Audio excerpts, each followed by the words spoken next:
Padilla, yes, Senator Judge Padilla would like to interject before we go on a break. You may proceed, sir. Maraming salamat po, Ginoong Tagapamahala ng Hukom at sa ating Ginoong Pangulo. Maari po ba makapagtanong sa ating mahal na saksi? Opo, Your Honor. Maaari Opo. po. Ang una ko pong katanungan sana ay taga saan po kayo na lugar, na probinsya? Tacloban, sir. Tacloban. Tacloban City, Opo. sir.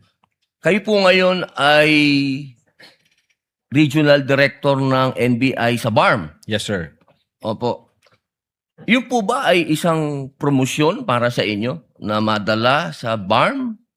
Dahil totoo po ba na kayo ang tinatawag na Golden Boy ngayon sa NBI? I cannot comment on that po, Your Honor. Kasi po ang Nasa BARM po ako. Wala ho ako ngayon sa Opo. main office, sir. promotion po ba yon? Yung napunta kayo sa BARM? Balita ko po kasi ilang beses na kayo na-promote sa NBI. 12 years na po kayo no, sa NBI. Yes, sir. Opo. Ilang beses na po kayo na-promote? Since na pumasok ko ako sa NBI, Opo. sir. From investigation 1, 2, 3 noong 2015, 2016. Well, nung mula ako nang pumasok ako sa academy, from investigation 1 hanggang ngayon sa regional director, sir. Ilang beses po yan? Sa isang taon po Sa isang taon? Anong taon po, sir, ang tinutukoy nyo? Bago po kayo napunta sa BARM. Bago ho ako napunta sa BARM, regional director po ako ng Mimaropa, May Maropa. Region 4B, sir. Opo. Kayo po ba ang pumili sa BARM? Na Hindi kayo po, mapunta sir. to? In the exigency of service, doon po kami nilalagay kung ano ang tingin ng direktor na makakatulong kami sa bureau. Bakit po kaya naisip ng direktor na sa BARM po kayo? Kayo po ba ay may kaalaman sa Islam? Hindi ko po alam kung ano ang naging basis ng direktor, pero Kayo po mismo. Kayo po mismo. Ang BARM po kasi is Muslim Mindanao. Yes, Your Honor. Opo. Meron po kayong kaalaman sa Islam? In terms of what do you mean kaalaman, sir? Yung Sa religion po ng Islam kasi Muslim Mindanao. So, ibig sabihin, kahit basic po siguro ng Islam, no? Yes, sir. Kahit naman ho sino pwedeng i-assign kahit saang regional office dito sa Pilipinas. Di ba po parang Regional autonomy ang autonomous region ng Muslim Mindanao. So, kailangan man siguro kahit paano meron kayong kaalaman sa Islam. Konti siguro, sir. Ano po yung konti na yun? Well, isa po akong Kristiyano at hindi ko ho malalaman yung kabuuan nung Siguro po dapat meron kayong basic din na knowledge ng Islam. Ano? Sa pangalawang tanong po, okay na po yun. Pangalawang tanong po, meron po ba kayong, sa tagal nyo po, sa NBI, 12 years, meron po ba kayong na-encounter na kaso ninyo sa NBI? Kayo po mismo na-filean ng kaso?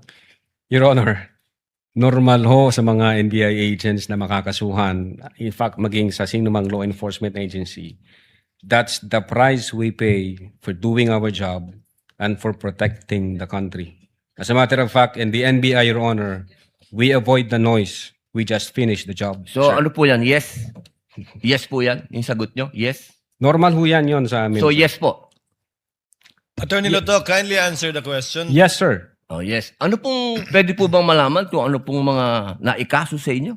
Well, wala ho pa akong natanggap na official case galing sa ombudsman, pero may nakita na ho akong complaint na binigay sa akin from NBI. Hindi ko na humaalala yung sa case na yan.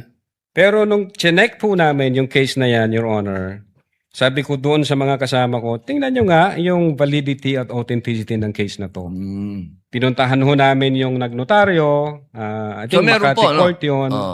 Yung Makati Court, nag-issue ho ng certification na fake yung notary. Diyan sa reklamo na yan. So sabi ko, huwag nyo nang pansinin. Marami tayong trabaho. Kung fake yung notaryo na yan, mere scrap of paper yan. Huwag na natin. pansinin. Although, nag-aantay po ako, Your Honor, na mag-notify sa akin ng OMB kasi sasagutin po namin na eto ho ang nakaalap namin, may dalawang Chinese na nagreklamo, chinek ho namin doon sa BI, yung dalawang Chinese na yan, I think, 9 months nang overstay at pinaghahanap din ng... Ano pong kaso po Bureau of yung Immigration. ipinatong sa inyo? Anong kaso? Hindi ko maalala, Your Honor. Meron ho, may mga kaso ho doon na nakalagay. Pero again, sabi Wala ko po nga, kayong isa kahit maalala na ipinatong sa inyo? if I'm not mistaken, arbitrary detention, may ganun ba? May unlawful arrest? Wala ho sa akin ang record kasi nga, sabi ko nga, nung makita namin na fake yung notary, hindi na ho namin binigyan ng pansin, Your Honor. Kasi napakakapal po nitong hawak ko. Wala akong problema, Your Honor. Sasagutin po kakapal. namin yan. Apo. Sasagutin ko Hindi po niyo yan. pa po nasagot magmula noong February 29 Kasi wala pa hong official notice galing sa kung anong ahensya. na nakarating po sa inyo. Wala pa. Wala pa ho. Ang nakuha ko lang, yung kopya niyan, siguro may nagpadala sa akin. Sabi ko, teka muna, wala akong official na nare-receive from OMB. So, nung chinek ho namin, kung nag-i-exist ba yung kaso, fake yung notary, hindi na namin So, ibig niyo binigyan ng pong pansin. sabihin hanggang ngayon, hindi kayo sigurado kung nag-i-exist to. Dapat may notice na ako from Ombudsman. Di ba po dapat ang reaction ng isang tao kapag may kaso, harapin? Precisely, Kasi Your Honor. Hinihintay ko nga po yung notice from Ombudsman. Na pag meron na hong notice Wala ang po kayong Ombudsman- notice hanggang ngayon? Sa Wala pa ombudsman? po, Your Honor. Yun nga ang inaantay ko kasi sasagutin namin kasi meron po kaming certification na fake yung notary. Inaantay ko po, Your Honor.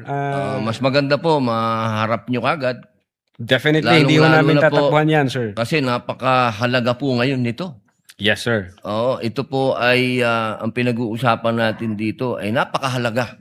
Yes, sir. Opo, at ito pong mga kasong ipinatong sa inyo, perjury, robbery, extortion, theft, mainam po ito As I've said, Your Honor, in the NBI, we avoid the noise. We just finish the job, sir. Opo, opo. Meron po akong tanong, pangatlo. Opo. Kanina po na ang ganda nung talakayan nyo tungkol sa Romanov. Yes, sir. Opo. Alam niyo po ba yung istorya ng Romanov? At ang gaganda po ng mga sagutan ninyo, alam niyo po ba yung historical background ng Romanov? Ang alam ko lang po dyan, Your Honor, yun yung nangyari sa, I think, Tsar, kung hindi ako nagkakamali sa Russia. Sa Russia. Opo, Opo. Sino po ba yung nakakalaban ng Tsar? Again, hindi ko po maalala, hindi ko po nakita yung buong... Yun. Kasi napakahalaga po malaman ng taong bayan kung sino po ang tinatawag natin na Romanov at sino yung nakalaban nila. Kasi po, katabi ko ang isa sa Marcos family.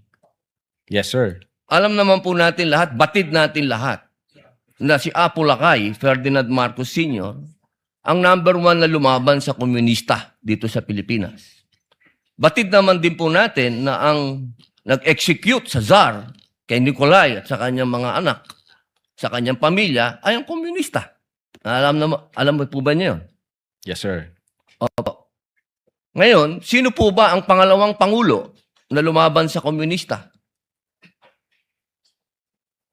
Sino po, sir? Ay di si Pangulong Rodrigo Roa Duterte. Hindi ba po dapat isipin natin yung Romanov ay tungkol sa threat na pumapasok sa mga pamilya na mga namumuno dito sa ating bayan na lumalaban sa komunista. Komunista po ako Gusto ko lamang pong alamin ninyo. Yes, sir. Well, insofar as the investigation on the issue of whether or not may Romanov or operation of Romanov, ang sabi ko po kanina, nasa intelligence service po namin yan. At I think ang makakasagot po niyan, Your Honor, yung director po namin. Opo, kasi nabanggit nyo kanina sa usapan po ninyo si Baste. Yun Na po yung... sinasabi nyo po kasi kanina sa usapan po ninyo, sa napakagandang usapan, na yung Romanov, hindi na ipapaliwanag kasi kung ano ba yung ugat nun. Napakahalaga po na alam natin yung ugat. Si Presidente Marcos Sr. ang lumaban sa komunista, kaya nagkaroon ng threat noong 1986. Yes, sir. Ngayon, sinasabi ni Baste na nagkakaroon ng threat sa kanila, pamilya, sapagkat alam naman nating lahat na ang nagpatuloy ng paglaban sa komunista pagkatapos ni Pangulong Rodrigo Roa Duterte ay si Inday Sara Duterte, ang ating Vice President. Sumasang-ayon po ba kayo doon? Wala po akong personal knowledge, sir. Ay, bakit po kayo walang personal knowledge? Eh, yun po ang sumunod na assignment ng ating Vice Presidente pagkaupo niya. Siya po ang nag-take over ng NTF-ELCAC. Hindi po alam ng NBI yun. Well, nag-NTFL kak siya, pero yung factual circumstances doon, Factual, wala pa po akong wala po kayong... Pero alam niyo po, sagutin na lang po ninyo na siya ang nag-take over ng NTF-ELCAC. yes, Your Honor. Opo. Isa na lang po, ginoong tagapamahalang hukom. Sabi niyo po kanina, ulitin ko lang po, gusto ko lang pong malaman uli. Inamin niyo po na wala kayong personal knowledge tungkol dun sa threat ng Pangulo. Ng pangalaw, sabi niyo po kanina, wala kayong personal knowledge na kumuha na ng assassin o papatay sa Pangulo, ang pangalawang Pangulo. Narinig ko po kanina. During that time, Yes or no lang po. During that time, ongoing ho ang validation namin, So, sir. ibig niyo pong sabihin ngayon, meron na kayong personal knowledge na meron na kayong... Hindi po, ongoing po ang validation. At sabi ko nga po, ang makakasagot po niyan, yung intelligence service namin at ang director po namin, sir. So, hanggang ngayon po, wala pa kayong personal knowledge. In so far as the Cybercrime Division is concerned back then, Hindi po, ongoing ngayon ho po. yung Yes or no po? validation. Ngayon po, sir. Mahal naming saksi. Ngayon po. Kung ako tatanungin, wala pa po akong idea, pero baka meron ang intelligence service o ang director po Attorney namin. Lato, kindly answer the question directly. It's answerable by yes or no. And I think Yes, sir. you know the answer. Opo. Well, ako personally, wala pa po, sir. Okay. Yun lang po. Maraming salamat po. Thank mga you. saksi. Thank you, sir. Thank Your you, Senator Judge Padilla. Chair